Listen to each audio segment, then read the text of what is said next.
AIIMS निर्माण को लेकर डीएमसीएच परिसर में चल रहा काज पर तत्काल लगाओल गेल रोक बिहार सरकार देलक मंजूरी। दरभंगा में बनल जा रहा एम्स के लेकर नव खबर सामने आबि रहल अछि। पूर्व विधायक और राजद राष्ट्रीय महासचिव भोला यादव संवाददाता सम्मेलन आयोजित कर जानकारी दिलनि जे दरभंगा में बनने वाला एम्स डीएमसीएच के जगह आब अशोक पेपर मिल स्थित परिसर में बनत, जाहि में एम्स निर्माण हैत और डीएमसीएच का अस्तित्व सेहो बचल रहत।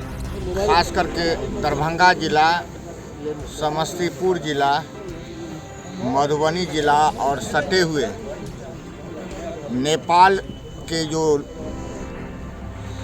जिला सब है, खास करके मधुबनी जिला से सटे हुए, वहाँ के लोगों के लिए खुशी का दिन है।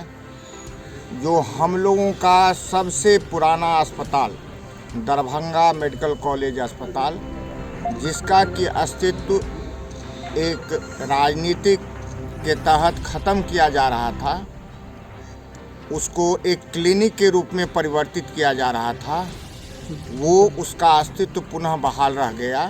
साथ ही साथ जो एम्स दरभंगा को मिला था, उस एम्स के लिए भी उचित स्थान मिल गया।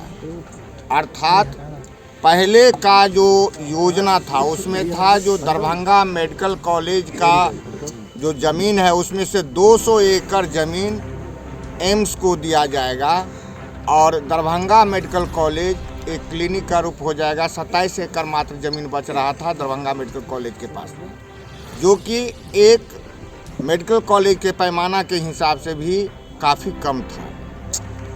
अब माननीय मुख्यमंत्री जी ने और माननीय उप मुख्यमंत्री जी ने जो निर्णय लिया है वह स्वागत योग्य है और उससे खास करके दरभंगा ही नहीं बल्कि इस पूरे इलाके के लोग आह्लादित हैं। अब एम्स का निर्माण अशोक पेपर मिल वाले जो भूभाग है, बड़ा सा भूभाग है, उसमें से एक भाग काट करके एम्स को दिया जाएगा और वहाँ पर एम्स बनेगा।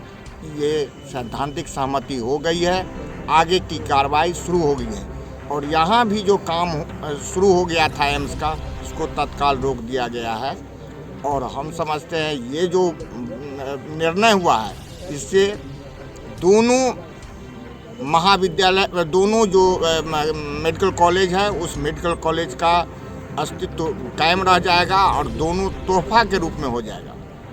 अब जो हमारा डीएमसीएच है उसका विस्तारीकरण होगा। माननीय स्वास्थ्य मंत्री जी ने नए नए प्रोजेक्ट दिए हैं, 2-3 और नए बिल्डिंग बनने वाले हैं, उसके लिए भी जो ज़मीन खाली हुआ है उसमें नया बिल्डिंग बन जाएगा और एम्स का भी विस्तारीकरण होगा। खास करके यहाँ का जो ट्रैफिक व्यवस्था था अभी ही चरमर है और यदि एम्स बन जाता तो इतनी बड़ी आबादी को सुधार के लिए आप लोग कुछ कर रहे हैं, लिए ही ये काम किया गया है।